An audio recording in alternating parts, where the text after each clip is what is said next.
Steve Harvey was in the middle of what seemed like a typical Family Feud taping when his producers did something that had never been done before in the show's history. They walked two people onto the stage during active filming, and what happened next left Steve speechless and everyone in the studio crying tears of joy. It was a reunion, 33 years in the making, and nobody except the producers knew it was about to happen.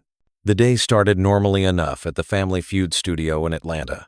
It was a Tuesday afternoon, and the Taylor family from Phoenix, Arizona, was competing against the Morrison family from Charlotte, North Carolina.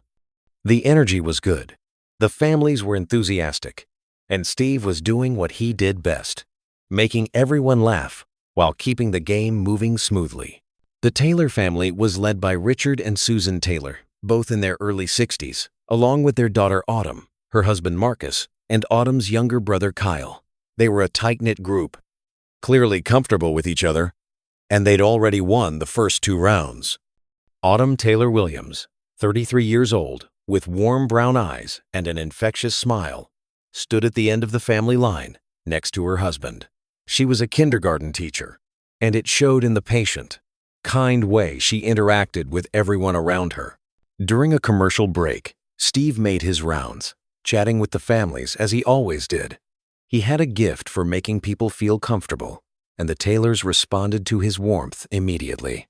"So, Autumn," Steve said, "your mama tells me you're a teacher. What grade?" "Kindergarten." Autumn replied with a smile, "I love it. Every day is an adventure with 5-year-olds." "I bet it is," Steve laughed. "Takes a special person to do that. You got kids of your own?" Autumn's smile flickered for just a moment, something wistful crossing her face. "Not yet, but Marcus and I are hoping to start a family soon. Actually, that's part of why we're here today." Susan Taylor interjected gently, putting her arm around her daughter. "Autumn has something special she wants to share when the time is right." Steve noticed the emotional undercurrent, but didn't push. Years of hosting had taught him to recognize when something deeper was happening beneath the surface. He simply nodded and moved on, but he filed the moment away in his mind. The game resumed, and the Taylor family continued their winning streak. They were good, but more than that, they were clearly a family that genuinely enjoyed being together. Richard and Susan had been married for 40 years, and they had the kind of easy partnership that only comes from decades of love and commitment. Between rounds, Steve asked them about their family story. "So Richard, Susan, tell me about these beautiful children you raised." Susan smiled, glancing at Autumn with obvious love. "Well, Steve, we've been blessed beyond measure. Kyle is our biological son. He's 28 now and works as a physical therapist. And Autumn. Autumn came into our lives when she was just 3 days old." "You adopted her?" Steve asked, his tone warm and interested. "We did," Richard confirmed. "It was the best decision we ever made. From the moment we held her, she was ours. She's been our daughter in every way that matters for 33 years. Autumn dabbed at her eyes, clearly moved by her father's words. "I've always known I was adopted. My parents never hid it from me. They made sure I understood that I was chosen, that I was wanted, that I was loved." "That's beautiful," Steve said, genuinely. "And did you ever wonder about your birth parents?"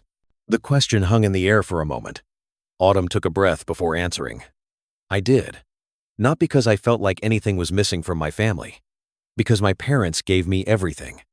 But I always wondered about them, who they were, why they made the choice they did, if they ever thought about me." Susan squeezed her daughter's hand. "We always told Autumn that if she wanted to search for her birth parents, we would support her completely. We were never threatened by it. Love doesn't divide. It multiplies." Steve nodded, clearly moved. "That's some wisdom right there. So did you search?" "I did," Autumn said. "About 2 years ago, I started looking. I used DNA testing, adoption registries, everything I could find. And 6 months ago," she paused, her voice catching. "6 months ago, I found them, both of them. The audience made sounds of surprise and interest. Steve leaned in. Both of them? That's amazing.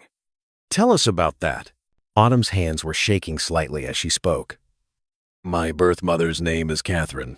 She was 21 years old when she had me. Still so young. She made the hardest choice of her life because she wanted me to have opportunities she couldn't give me at that age. That's a brave young woman, Steve said softly. She really was, Autumn agreed. And my birth father, his name is Daniel. Here's the thing, Steve. He didn't know about me. Catherine never told him she was pregnant. The audience gasped. Steve's eyebrows went up. He didn't know? Autumn shook her head. Catherine's family moved away during her pregnancy. It was the early 90s, before cell phones and social media made it easy to stay connected. By the time Daniel tried to find her, she was gone. He had no idea he had a daughter. So how did he find out? Steve asked. When I found Catherine through DNA testing, she told me about Daniel. She gave me his information, and I reached out to him. Steve, when I called him and told him he had a daughter. Autumn's voice broke. He cried for an hour straight. He said he'd always wondered about Catherine, always regretted losing touch with her, finding out he had a daughter, that he'd missed 33 years of my life. It broke his heart and healed it at the same time. The studio was completely silent, except for the sound of tissues being pulled from purses. Even the camera operators were wiping their eyes. Have you met them? Steve asked gently. Catherine and Daniel? I've video called with both of them dozens of times. I feel like I know them through the screen. But no, I haven't met them in person yet. They both live far away, and with work and money being tight. She shrugged, trying to smile through tears. We've been trying to coordinate something, but it's been hard. Daniel lives in Seattle. Catherine lives in Denver. Getting everyone together has been complicated. Susan spoke up. And that's actually why we wanted to come on the show. We were hoping to win enough money to fly everyone together for a proper meeting. Autumn deserves to meet her birth parents face to face. Steve looked at them with such warmth and compassion that several audience members started crying anew. That's a beautiful reason to be here. Well, let's win you some money then, shall we? What Steve didn't know, what Autumn didn't know, was that her adoptive parents had done more than just bring the family to Family Feud. They'd reached out to the show's producers weeks earlier with the full story. They'd provided contact information for both Catherine and Daniel. And the producers had been working behind the scenes to coordinate something extraordinary. The game continued into the final Fast Money round. Autumn was chosen to go first, and as she stood at the podium, Steve could see her taking deep breaths, trying to center herself. All right, Autumn, Steve said warmly. 5 questions, 20 seconds. You ready? Autumn nodded, gripping the podium. Ready. Here we go. Name something people search for their whole lives. Love, Autumn answered immediately. Name a reason someone might give up something precious to give someone else a better life, she said, her voice thick with emotion. Name an age when life changes forever. 21, Autumn whispered. Steve paused for just a beat, recognizing the significance. Number of years that can feel like a lifetime. 33. Name something that brings families together. Autumn's eyes filled with tears. Hope. The buzzer sounded, and the audience applauded, but it was subdued, emotional. Everyone understood that Autumn's answers weren't game strategy. They were windows into her heart. Steve walked over with a handkerchief. You did good, sweetheart.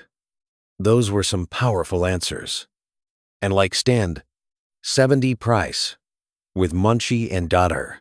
As they set up for Marcus to take his turn, something unprecedented happened. Steve's executive producer, Jennifer Coleman, walked onto the stage during active filming. She was followed by 2 other producers, and they were clearly escorting 2 people onto the stage. Steve looked confused. Jen, we're in the middle of taping. What's going on? Jennifer smiled, tears already streaming down her face. Steve, we need to stop the game. Right now. Stop the game? Steve repeated. bewildered. In all his years hosting, they'd never just stopped a game mid-taping. Jennifer nodded and turned to Autumn, who had gone very still. Autumn, honey, your parents contacted us a few weeks ago. Your adoptive parents. They told us your story, about finding Catherine and Daniel, about how desperately you want to meet them, but haven't been able to make it happen. Autumn's hand flew to her mouth. Susan and Richard were both crying, clearly in on the secret. Autumn, Jennifer continued, we reached out to both Catherine and Daniel. We told them about the show, about how much you wanted to meet them. And sweetie, they're here. Screeb. The words seemed to take a moment to register. Then, Autumn let out a sound that was half sob, half gasp. They're here? Both of them? Now? They're both here, Jennifer confirmed. But Autumn, there's something else you should know. Something that Catherine and Daniel didn't even know until we brought them here today. Steve was watching all of this unfold with visible emotion, his hand over his heart. What? Autumn managed to ask. They've never seen each other since high school. Not once in 33 years. Catherine's family moved away. Remember? They lost touch completely. So today, you're not just meeting your birth parents for the first time. Jennifer's voice was shaking with emotion. They're seeing each other for the first time since before you were born. The studio erupted in shocked murmurs. Autumn collapsed into her husband's arms. Overwhelmed. Are you ready to meet them? Jennifer asked softly. Autumn nodded frantically, unable to speak. Jennifer gestured to the wings. Catherine? Daniel? Come on out. A woman in her mid-50s walked onto the stage first. Catherine had auburn hair streaked with gray, and when she saw Autumn, her hands flew to her face. She was crying before she even made it fully onto the stage. Right behind her came a tall man with dark hair going silver at the temples. Daniel's eyes were locked on Catherine at first, his face showing a mixture of shock, wonder, and old affection. But then his gaze moved to Autumn, and he stopped walking, entirely overcome. For a long moment, nobody moved. Catherine was staring at Autumn like she was seeing a miracle. Daniel was looking between Catherine and Autumn, his face showing 3 decades of missed time and sudden understanding. And Autumn was frozen, looking at the 2 people who had given her life, but whom she'd never met. Then, Autumn took a shaky step forward. Mom, she whispered, and the words seemed to break whatever spell had held them all in place. Catherine rushed forward and wrapped her arms around Autumn, and they both collapsed to their knees on the stage, holding each other and sobbing. The entire studio was crying now, including Steve, who had to remove his glasses to wipe his eyes. Daniel stood a few feet away, his whole body shaking as he watched his daughter meet her birth mother for the first time. When Catherine finally pulled back to look at Autumn's face, touching it gently like she couldn't believe it was real, Autumn turned to Daniel. Dad? She said through her tears, and Daniel broke. He crossed the distance in 2 strides and fell to his knees beside them, wrapping both women in his arms. The 3 of them held each other, 33 years of separation, dissolving in that embrace. Steve let them have that moment, his own face wet with tears. The audience was openly weeping. Even the hardened camera operators and production staff were emotional wrecks. When they finally pulled apart enough to look at each other, Catherine was the first to speak. Her voice was hoarse from crying. I have thought about you every single day for 33 years. Every birthday, every Christmas, every milestone. I never stopped being your mother, even though I couldn't be with you. I know, Autumn sobbed. I know you did. I felt it somehow. I always felt it. Daniel reached out with a shaking hand to touch Autumn's face. You're real. You're here. You're beautiful. I missed everything, and I hate that. But God, I'm so grateful to be here now. You're here now, Autumn repeated. That's what matters. You're both here now. It was then that Catherine seemed to really register who was kneeling beside her. She turned slowly to look at Daniel, and their eyes met for the first time in over 3 decades. Danny, she whispered. using what was clearly an old nickname. "Oh my God, Danny." Kathy, Daniel breathed, and his face showed such a complex mix of emotions that it was almost painful to watch. You look exactly the same. Different, but the same. "We're not 17 anymore," Catherine said with a watery laugh. No, Daniel agreed. We're not. Kathy, I looked for you. After your family moved, I tried to find you. I went to your old address, asked everyone who might know, but you were gone. Just gone. Catherine's face crumpled. "I'm so sorry. I'm so sorry I didn't tell you. I was scared and young, and my parents were insisting on adoption. And everything happened so fast. By the time I wanted to reach out, I didn't know how to find you. And as time went on, it seemed crueler to tell you than to just not." "I understand," Daniel said, though his voice was pained. "I do. We were kids. You did what you had to do." "You would have wanted her," Catherine said, looking at Autumn. "If I'd told you, you would have wanted to keep her." "Yes," Daniel said immediately. "I would have. But Kathy, look at her. Look at the woman she became. We couldn't have given her this." "We were 21 years old, with no money, no real education, no way to provide. You gave her a life we couldn't have given her." He turned to where Richard and Susan were standing, holding each other and crying. "Mr. and Mrs. Taylor, thank you. Thank you for loving our daughter. Thank you for giving her everything we couldn't." Susan stepped forward, Richard right beside her. She's been the greatest joy of our lives. We thank God every day that we got to be her parents." "You are her parents," Catherine said firmly, standing up on shaky legs. "I gave birth to her, but you raised her." The two mothers looked at each other for a long moment, and then Catherine held out her hand. Susan took it, and then pulled Catherine into a hug. "Thank you for the gift of our daughter," Susan whispered. "Thank you for loving her the way she deserved to be loved," Catherine whispered back. Steve had to take a moment to compose himself before he could speak. When he did, his voice was rough with emotion. "In all my years of doing this show, I have never, ever seen anything like this. This is beyond television. This is life." He walked closer to the group, all of whom were now standing, but still holding on to each other in various configurations.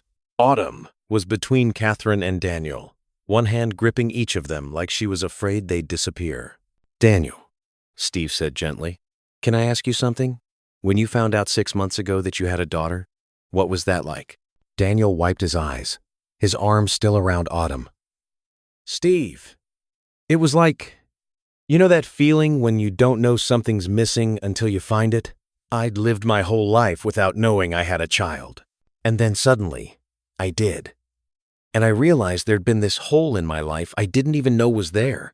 Finding out about Autumn didn't just give me a daughter. It completed something in me I didn't know was incomplete. And Catherine," Steve turned to her, "you've known about Autumn for 33 years. You made this choice knowing you'd think about her every day. Why?" Catherine looked at Autumn with such profound love that it made everyone cry anew. "Because I loved her more than I loved myself. I was 21, living in my parents' basement, working at a grocery store. I had nothing to offer her except love, and love isn't enough when a baby needs food and diapers and medical care and a future. The Taylors could give her everything. They could give her the life she deserved. So I made the hardest choice a mother can make. I chose her happiness over mine." "And you never regretted it?" Steve asked. "I've grieved it every day," Catherine corrected. "But regret? No. Look at her, Steve. Look at the incredible woman she became. That's what my choice gave her. How could I regret that?" Steve nodded, too emotional to speak for a moment. Then he turned to the audience. "Ladies and gentlemen, we're not playing a game today. This is bigger than a game. This is about family, about love, about choices, and sacrifices and second chances. He looked at his producers. I don't care about the format. Both families are winning the grand prize today. And the Taylor family. He turned back to them. We're going to do more than that. We're setting up a family reunion fund. All of you together. Whenever you want, wherever you want. Travel, accommodations, everything. You've got 33 years to make up for. We're going to help you do that. Autumn started crying again, as did her adoptive parents. Catherine and Daniel both looked stunned. Steve, you don't have to. Daniel started. Steve, we four. This word. Yes, I do, Steve interrupted firmly. This is what we should be doing with this platform. This, right here. Bringing families together. Celebrating love in all its forms. The producers brought out chairs, and everyone sat down on the stage, the game format completely abandoned. What followed was an hour of conversation, tears, and healing that the producers would later say was the most powerful footage they'd ever captured. Catherine and Daniel talked about their college romance, how they'd been young and in love in the way only people in their early 20s can be. They dated for 2 years before Catherine got pregnant. They'd been careless and scared, and when Catherine's parents found out, they'd immediately made plans to move out of state. Catherine had been too frightened to tell Daniel before they left. I wrote you letters, Catherine confessed to Daniel. Dozens of them, but I never sent them. I didn't know what to say. How do you tell someone in a letter that you're having their baby and giving it up for adoption and moving across the country? I would have come for you, Daniel said, his voice breaking. If I'd known, I would have found a way to come for you. I know, Catherine said softly.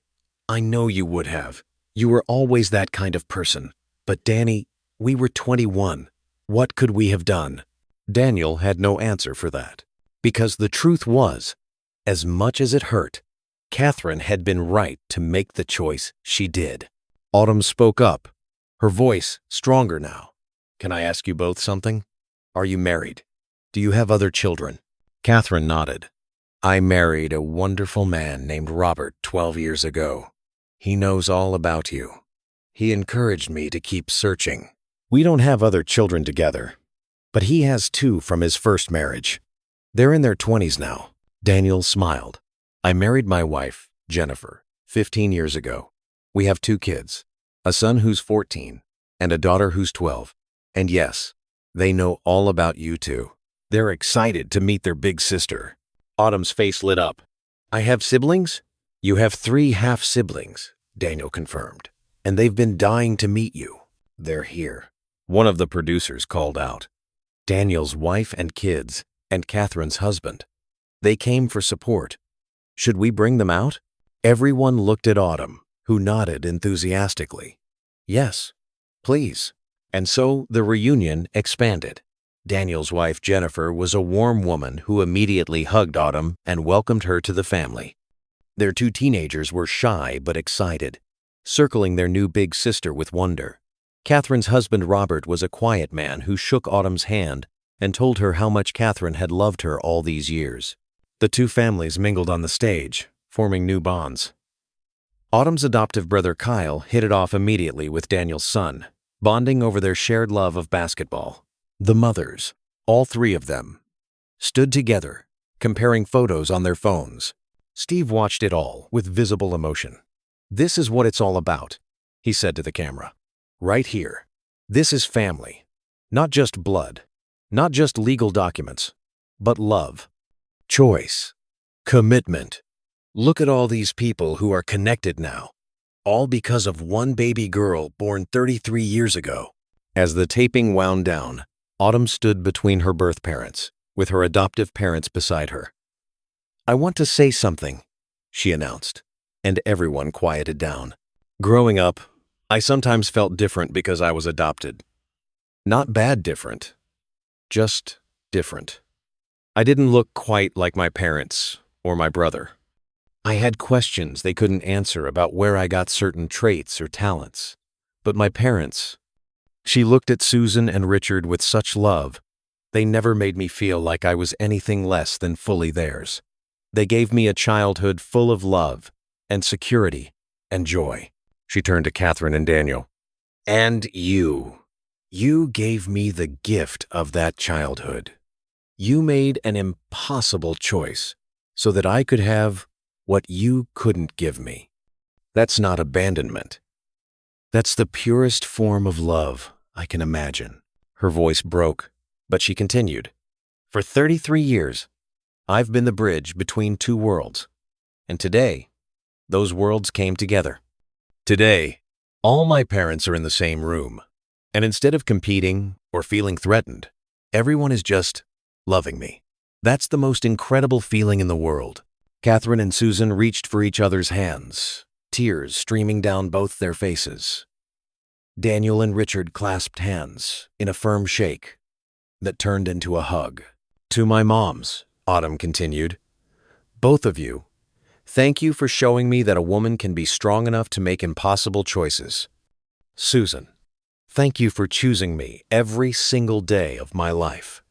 Catherine, thank you for choosing me before I even drew my first breath. Both women were openly sobbing now. And to my dads, thank you for showing me what a good man looks like. Richard, you set the standard for how I should be treated and loved. Daniel, even though you didn't know I existed, the way you reacted when you found out, the way you welcomed me immediately into your heart and your family, that showed me who you are. The system. Steve had to sit down. He was so overcome. The audience was a sea of tissues and tears. I spent 33 years wondering about my birth parents, Autumn concluded. Wondering if they thought about me, if they regretted their choice, if they'd want to know me now. And today, I found out that I was loved all along. By everyone. I wasn't missing anything. I was just waiting for all the pieces of my story to come together. And now, they have. The embrace that followed included all four parents, and Autumn in the middle. Steve stood up and joined them, his arms around the whole group. The camera operators captured it all, knowing they were witnessing something truly special. When the official taping ended, nobody wanted to leave. The families stayed on the stage for another 2 hours, talking, laughing, sharing stories, and beginning the process of weaving their separate lives into one shared narrative. Plans were made for holidays, for visits, for trips together. Phone numbers and social media accounts were exchanged. The teenagers were already making plans for future hangouts. Steve pulled Catherine and Daniel aside at one point. Can I ask you both something personal? They nodded. Seeing each other again after all these years? Seeing what you made together? Even though you couldn't be together? How does that feel? Catherine and Daniel looked at each other for a long moment. Daniel spoke first. It's bittersweet. I look at Kathy now, and I see the girl I loved when I was 21. But I also see a woman who's lived a whole life I wasn't part of. We're different people now. We've had different experiences, different relationships. We're not those young adults anymore. But, Catherine added softly, we made something beautiful together. We made Autumn. And even though we couldn't raise her together, we both contributed to who she is. My love for him at 21 gave her life. His goodness, which I always saw in him, lives in her. We're not meant to be together now, but we were meant to create her. And I'm grateful for that. Daniel nodded in agreement. I love my wife. Catherine loves her husband. But we'll always be connected through Autumn. We're family now. Just not in the way we might have been if things had been different. And honestly, I think this might be better. We both got to grow up, to become who we were meant to be. And now we get to share our daughter without the complication of unresolved romantic feelings. Steve smiled. That's mature. That's healthy. That's good for Autumn. Everything's been for Autumn, Catherine said. From the moment I found out I was pregnant to right now, it's always been about what's best for her. The story that started with a young woman's pregnancy and an adoption 3 decades ago had come full circle, not with bitterness or regret, but with joy, healing, and an expanded understanding of what family really means. It proved that love isn't finite, that families can be built in many ways, and that sometimes the most beautiful endings are actually new beginnings.